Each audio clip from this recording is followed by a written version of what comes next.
Kami dari 12 IPS 4. ingin menjelaskan tentang Pengertian desa, klarifikasi desa, pola keuangan desa, tahap perkembangan desa, manfaat desa.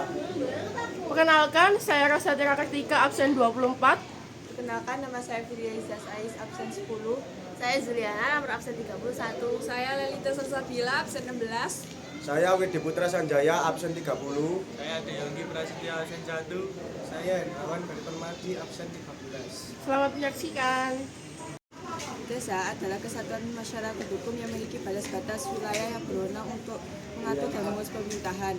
Kepentingan masyarakat berdasar dari tindakan yang dilakukan masyarakat, hak asal-usul dan atau hak tradisional yang diakui dan dihormati dalam sistem pemerintahan Republik Indonesia.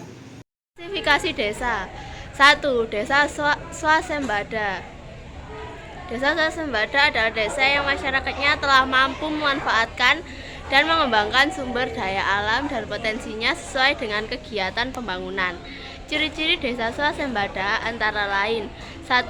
Kebanyakan berlokasi di ibu kota kecamatan. 2. Penduduknya padat-padat. 3. Tidak terikat dengan adat istiadat. 2. Desa swakarya. Desa swakarya adalah peralihan atau transisi dari desa swadaya menuju desa swasembada. Ciri-ciri desa swakarya antara lain: kebiasaan atau adat istiadat sudah tidak mengikat penuh. 2. Sudah mulai mempergunakan alat-alat dan teknologi. 3. Desa swakarya sudah tidak terisolasi lagi walaupun letaknya jauh dari pusat perekonomian. 3. Desa swadaya. Desa swadaya adalah desa yang memiliki potensi tertentu tetapi dikelola dengan sebaik-baiknya. Ciri-ciri desa swadaya antara lain: 1. Daerahnya terisolir dengan daerah lainnya. 2. Penduduknya jarang. 3. Mata pencaharian homogen yang bersifat agraris. Berikut adalah beberapa jenis pola keuangan desa. 1. Pola memusat. Pola ini termasuk yang paling umum ditemui di desa-desa Indonesia. Ciri khas dari pemukiman pola memusat adalah pembangunan rumah penduduknya cenderung berdekatan pada suatu titik lokasi tertentu. Pola memusat banyak terdapat di wilayah dataran rendah. Ciri khas dari penduduk dengan desa pola memusat adalah tingkat kekerabatannya yang tinggi. 2. Pola mengelilingi fasilitas. Pada prinsipnya mirip dengan pola memanjang. Namun perbedaannya ada pada pembangunan dari desanya tidak memanjang, namun mengelilingi suatu fasilitas tertentu yang dibutuhkan oleh masyarakat. Pola ini umumnya ditemukan di dataran rendah, di mana fasilitas umum yang ada dimanfaatkan untuk memenuhi kebutuhan sehari-hari, misalnya mengelilingi waduk atau mata air. 3. Pola memanjang. Pola pemukiman ini dapat dikenali dengan pola pembangunannya yang memanjang pada suatu garis.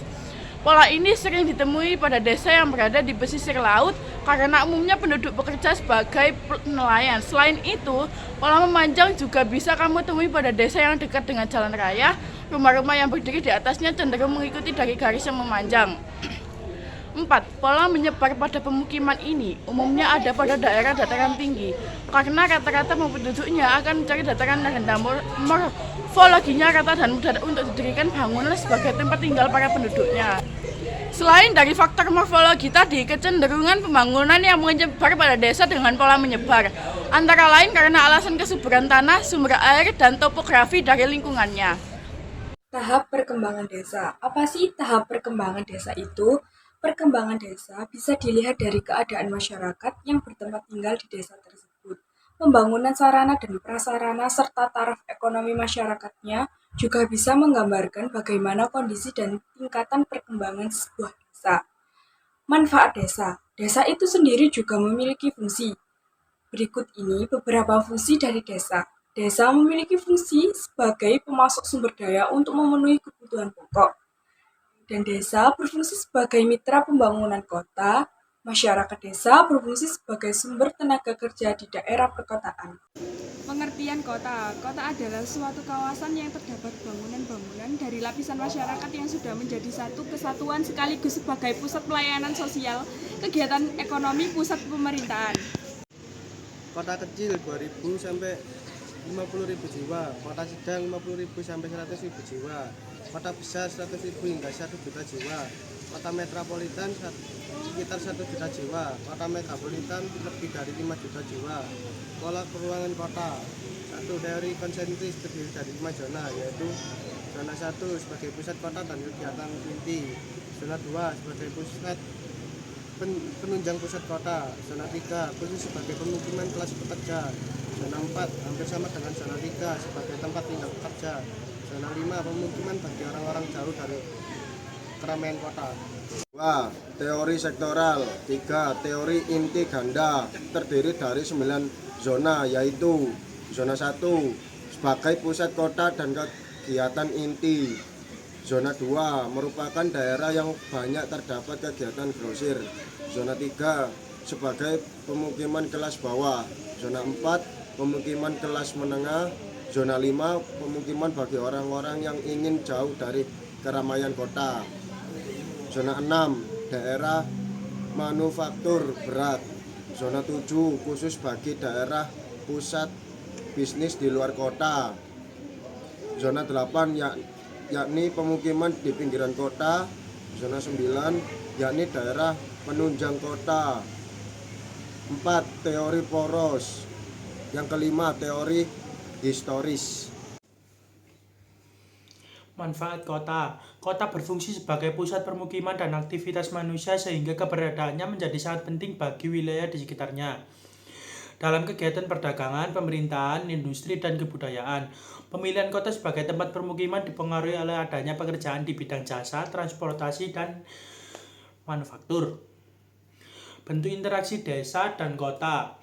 Bentuk interaksi desa dan kota berupa perpindahan barang dan jasa, perpindahan penduduk, serta perpindahan informasi yang dipengaruhi oleh 3 faktor. Interaksi desa dan kota menurut Edward Ullman yaitu 1.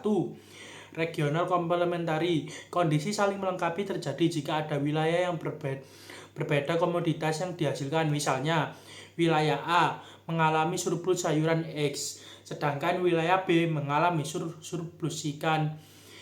Intervening opportunity merupakan suatu lokasi yang menawarkan alternatif lebih baik sebagai tempat asal maupun tempat tujuan.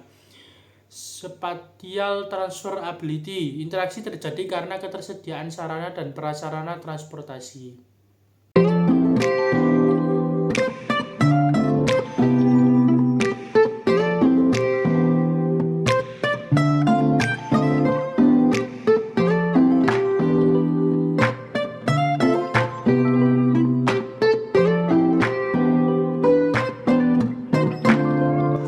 Sekian penjelasan dari kami.